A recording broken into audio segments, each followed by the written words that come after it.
उसके बाद वीरोमोंटेनम देखा जाता है। ये जो एरिया है ये वीरोमोंटेनम है, इसके अंदर इजैकुलेटरी डक्ट ओपन होती हैं। हमने इससे पहले रिसेक्शन करनी होती है। ये रिसेक्शन हमने स्टार्ट कर दी है। अमूमी तौर पर लोग ऊपर से भी शुरू करते हैं, लेकिन मैं ख़ास तौर पर नीचे से मीडियन लोब से स्टार्ट करता हूँ 6 o'clock से।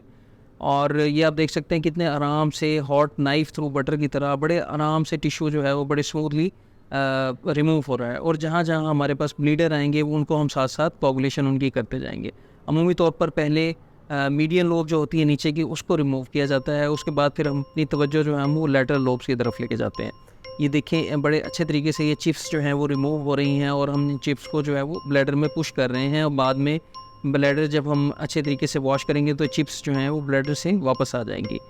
तो ये हमारे पास जो है रिसेक्शन अब हमने स्टार्ट कर दी है। मीडियन लोब के आप देख सकते हैं अभी मीडियन लोब का कुछ हिस्सा जो है वो रहता है। तो हमने रिसेक्शन को हम पीछे वीरोमोंटेनम तक लेके आएंगे।